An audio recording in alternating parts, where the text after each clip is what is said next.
चट्टानों के बारे में पढ़ेंगे। पिछले क्लास में हम लोग पढ़े थे, इस क्लास में पढ़ेंगे क्लास 7 का जियोग्राफी का है। चट्टानें कितने प्रकार की हैं? तो चट्टानें 3 तरह की हैं। पिछले क्लास में हम लोग पढ़े थे आग्नेय शैल, अवसादी और रूपांतरित, इग्नियस रॉक्स, सेडिमेंट्री रॉक्स और मेटामॉर्फिक रॉक्स। आग्नेय शैल क्या होता है इसको समझते हैं। यहाँ पे द्रवित मतलब गला हुआ, अंग्रेजी में इसको बोलते हैं माल्टेन। तो द्रवित मैग्मा ठंडा होकर ठोस हो जाता है। अभी इसको समझते हैं अच्छे से। द्रवित मतलब गला हुआ, मैग्मा गला हुआ। जब गला है तो फिर इसको ठंडा करेंगे तो ठोस हो जाएगा। मैग्मा जब है, मैग्मा को जो गला हुआ होता है उसी को जब हम ठंडा करेंगे तो वो ठोस हो जाएगा, और उसी ठोस को हम चट्टान या शैल कहते हैं। अब मैग्मा कहाँ से आता है? ज्वालामुखी है, तो ज्वालामुखी से लाल द्रवित मैग्मा, जिसको हम लावा भी कहते हैं, लावा, ज्वालामुखी वोल्केनो अंग्रेजी बोलते हैं। तो इससे लाल रंग का और द्रवित मतलब लिक्विड गला हुआ मैग्मा बाहर आता है, उसी को लावा कहते हैं। और जब वो बाहर आता है तो ठंडा हो जाता है, और ठंडा होकर ठोस हो जाता है, उसी को हम चट्टान कहते हैं या शैल कहते हैं। ठीक है। तो जो ज्वालामुखी से जो लावा बाहर आता है, वही लावा ठंडा होकर जो शैल बनता है, तो सबसे पहले वो आग्नेय शैल कहलाता है। जो शैल बना है वही आग्नेय शैल है, और इसी आग्नेय शैल से अवसादी शैल बनती है, और इसी अवसादी शैल से फिर हमको रूपांतरित शैल बनेगी। यानी कि आग्नेय शैल ही बस बनती है, उसके बाद इसी से अवसादी और उसके बाद रूपांतरित चट्टानें बनती हैं। तो जो लाल द्रवित मैग्मा है वही ठंडा होके क्या बन जाता है? शैल। जो ठंडा होकर शैल बन रहा है उसको आग्नेय शैल बनेंगे, और फिर इससे बाद में रूपांतरित और अवसादी बनेंगी।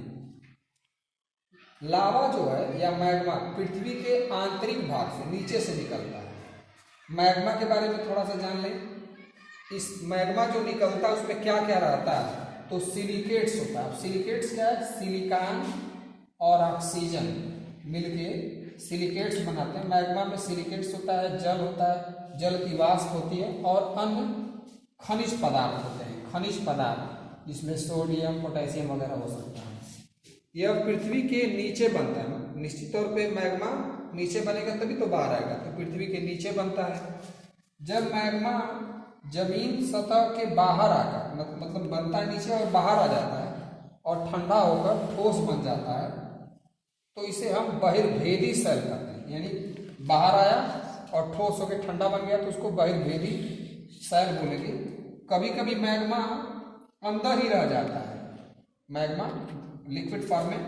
जब मैग्मा अंदर ही रह जाएगा और ठंडा हो जाएगा, तो वहाँ अंदर ही जमीन की सतह के अंदर जो शैल बनेगा उसको अंतर्भेदी शैल कहेंगे। तो शैल 2 तरह का हो गया, बहिर्भेदी शैल और अंतर्भेदी शैल। बहिर्भेदी शैल वो होगा जो जब मैग्मा बाहर आएगा, ठंडा होकर ठोस होगा, तो बहिर्भेदी शैल कहलाएगा। और जब वो अंदर ही मैग्मा रह जाता है और ठंडा हो जाता है तो अंतर्भेदी शैल बनता है। बहिर्भेदी शैल जो आता है बाहर, वो छोटे छोटे दानेदार रूप में होता है। बहिर्भेदी शैल महीन दानेदार होता है, बहिर्भेदी शैल। और अंतर्भेदी जो शैल होता है वो बड़े बड़े कणों के रूप में होता है। बड़े बड़े कण, ये महीन कण के रूप में होता है बहिर्भेदी, और अंतर्भेदी बड़े बड़े कणों के रूप में होता है। बड़े बड़े कणों को क्रिस्टल कहते हैं, क्रिस्टल। ये सवाल पूछा जाता है बहिर्भेदी शैल और अंतर्भेदी शैल में क्या अंतर है? तो बहिर्भेदी शैल जो बाहर आता है वो महीन दानेदार होता है, और जो अंदर मैग्मा रह जाता है जमीन के अंदर, वो अंतर्भेदी शैल है और वो क्रिस्टल के रूप में होता है। अब यहाँ एक बड़ी इंपॉर्टेंट बात है, जो बहिर्भेदी शैल है उसका एक उदाहरण है। बहिर्भेदी शैल और अंतर्भेदी शैल आग्नेय शैल ही है, आग्नेय शैल ही है। तो बहिर्भेदी शैल का उदाहरण बेसाल्ट चट्टानें है। बेसाल्ट चट्टानें कहाँ पाई जाती है? दक्कन का पठार। अब दक्कन का पठार क्या है? जो भारत है, तो भारत में जो तीनों तरफ से समुद्र वाला हिस्सा घिरा है, ये प्रायद्वीपीय भारत, यही दक्कन का पठार है। यही यहाँ पे महाराष्ट्र, तेलंगाना, आंध्र प्रदेश, कर्नाटक, यहाँ पे जो हिस्से हैं, यहीं पे जो पठार है वही दक्कन का पठार कहलाता है। इसको दक्कन मतलब दक्षिणी पठार, दक्षिण भारत का पठार। दक्कन मतलब दक्षिणी भारत का पठार या प्रायद्वीपीय पठार। तो पूछा जाता है दक्कन का पठार किन चट्टानों से बना है, तो बेसाल्ट चट्टानें। और बेसाल्ट चट्टानें कैसी चट्टानें हैं, बर्फीली चट्टानें। बर्फीली चट्टानें कौन सी हैं, आग्नेय चट्टानें। अब इन चट्टानों से क्या होता है, कुछ जैसे दिल्ली में जो लाल किला है जिसको शाहजहां ने बनवाया था, शाहजहां ने लाल किला को शाहजहां ने बनवाया था, ताजमहल को भी शाहजहां ने बनवाया था, लाल किला को भी शाहजहां ने बनवाया था। तो ये लाल किला जो है वो लाल बलुआ पत्थर से बना है और ताजमहल जो है सफ़ेद संगमरमर से बना है। अब थोड़ा इसको समझते हैं। ये शैल चक्र है। शैल चक्र क्या है, अभी हम लोगों ने पढ़ा है कि आग्नेय शैल ही अवसादी शैल बनाएगी। आग्नेय शैल से अवसादी शैल बनेगा और अवसादी शैल से रूपांतरित शैल बनेगा, फिर रूपांतरित से वापस आग्नेय शैल बन जाएगा। ये चक्र चलता रहता है। कैसे चलता है, आग्नेय शैल जब टूटता है, आपस में टकराता है, टूटता है, तो उसके छोटे छोटे टुकड़े हो जाते हैं। अब ये छोटे छोटे टुकड़े हवा द्वारा, जल द्वारा एक स्थान से दूसरे स्थान पर जा जाके इकट्ठा होते हैं और फिर ये आपस में इसका निर्माण करते हैं अवसादी चट्टानों का। आग्नेय शैल के टूटने से, टकरा कर आपस टूटने से छोटे छोटे जो टुकड़े बनते हैं वही एक स्थान से दूसरे स्थान पर जाके एकत्रित होते हैं।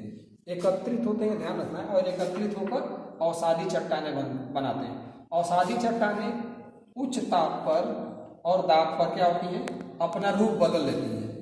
उनमें कुछ गर्म करने पर, जब ताप ज़्यादा होगा, गर्म हम लोग नहीं करेंगे, गर्म होने पर वो उसका रूप बदलने लगता है, अलग अलग रूप धारण कर लेती है। यही अवसादी चट्टानें अलग अलग रूप धारण कर लेंगी पिघल कर।